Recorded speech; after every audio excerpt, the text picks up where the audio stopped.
moment, impromptu, when you have zero or very little time to prepare. All right, zero or very little time to prepare. When you are sitting in the meeting, you're minding your own business, and then suddenly someone turns to you and says, "So, Lomang, what do you think about what's been discussed?" For example, right? I asked Lomang because I know him. I met him last week, right? What do you think about it? Suddenly, all of a sudden, and it's not that you don't know the answer.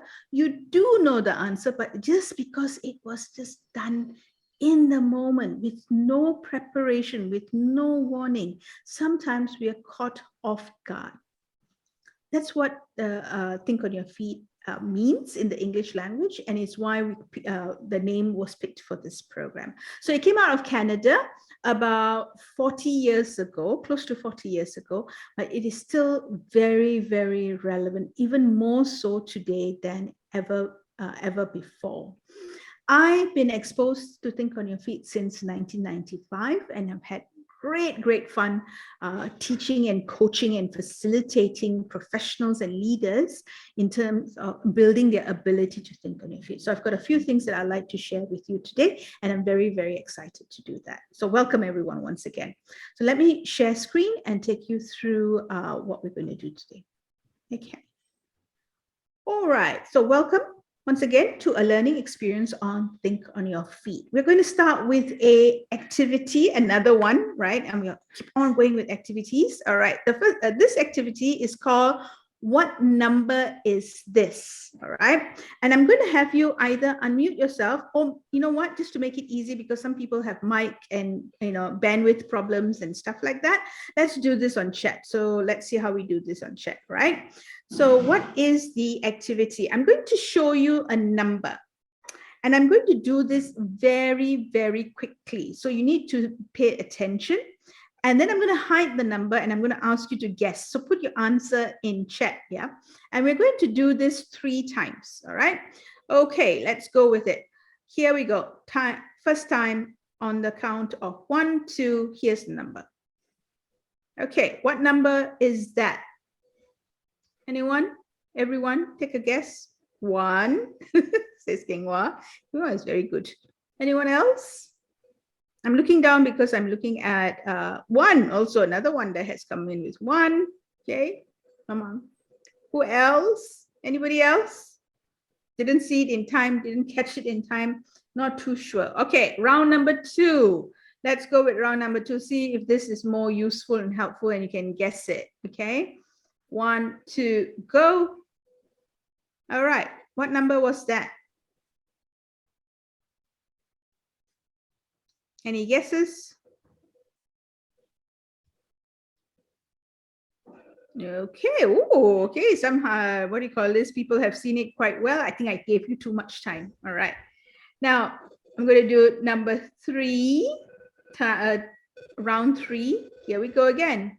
And what number was that?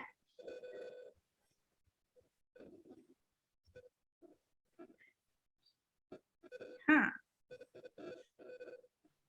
Makara. Okay. So what is that, Makara? If you can unmute yourself to you. Someone got it. Lomang got it at 100 million, right? So what is the difference between the 3 versions? What's the difference between the 3 versions? The first version was like a soup, right? All this wonderful soup that you have in Cambodia, it looks like, a lot of things swimming around, right? You can't make head or tails. How many zeros is that, all right? The second version, you put it in a way, it was put in a way that you could relate to. That's how I recognize how numbers are. It is one followed by another. Yet it was a bit difficult, right? It took you time to figure out how many zeros are there, right? Before I switched it away, right? The third version was the easiest version. Why? Because not only is it linear, you had the commas, and the commas is what we use to make it easy for us to look at it and say, that's 100 million very quickly, right? I didn't even have to give you 2 seconds. You'll be able to do it. Why? The commas broke up the number. It broke up that big chunk into smaller chunks into a pattern that was easy for you to understand. It was easy for you to read, from the soup of numbers to a straight line, to finally a straight line with the commas. What does the commas do? It gives us clarity in looking and thinking about the number. So, ladies and gentlemen, this is the magic sauce of Think on Your Feet. The ability to think clearly helps you speak clearly. So, clear thinking is clear speaking. If it is all messed up here in your head, then it will come out messed up. So the idea is, in order to think on your feet well, we need to make sure our thinking is clear. Now, you might ask me, how do we get from clear thinking to clear speaking? Very simple. It's a 3-step process. What are the 3 steps? The first step is to get to the core of the message, of the question, sorry. So what is this question asking me about? Tell me about yourself, right? What's the core? What's the place that I want to focus on, right? And as you heard us talking, it could be about my education, some of you said. It could be about my career so far. It could be about me, my personal life, right? Many different cores. So you need to first anchor to what's the core. What is it that I want to talk about, okay? Once you have gotten that, you need to find a way of separating those ideas, of creating the commas. What are different ways I can create those commas? Which are different ways that I can create smaller parts or smaller chunks of information? Once I have got that 3 parts, I can then take my listener through the first part, the second part, and the third part, right? So the formula of getting from clear thinking to clear speaking: get to the core. What is it about that you want to talk about? How do I separate my ideas? And then how do I move from one part to second part to the third part? Now, when you do that, what you get is clarity. You are clear to the listener. The listener gets you immediately. It's very clear what you mean. There's no doubts. It's not vague, right? You are brief, brevity. You are on point. You get straight to the point. There's no other extra stuff that you're talking about. And you do it with impact. You are memorable. You stick in the heads of your listener because what you said was easy to understand. It was easy to listen to. It was easy to understand. And therefore, I remember it a lot longer. Clarity, brevity, and impact is what Think on Your Feet is about.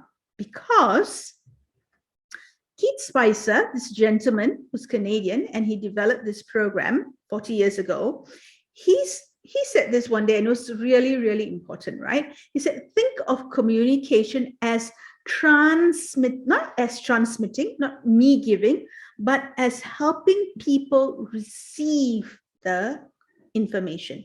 That means I'm putting my listener at the center of my communication, right? It makes the listener the most important person, or the more important person compared to me as a person who's answering.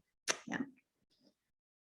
Now, you might ask me, Sham, okay, fine and well. You say clear speaking, clear thinking. Clear thinking is clear speaking. You tell me there's a way of separating my ideas. What are the different ways of separating my ideas? In Think on Your Feet, there are 6 ways, okay? And you call them plans or patterns, all right? Now, there's one pattern that uses time. That's the clock plan. Then you have the globe plan that uses locations. And then there's a triangle plan that uses aspects or perspectives. And then you have the zoom plan that uses changing perspective, like a camera lens. You're either going micro or macro. Or you have the pendulum plan, which looks at one extreme, another extreme, and then the middle ground. Or you have a pattern of talking about benefits. So we have 6 different ways, 6 different tools to help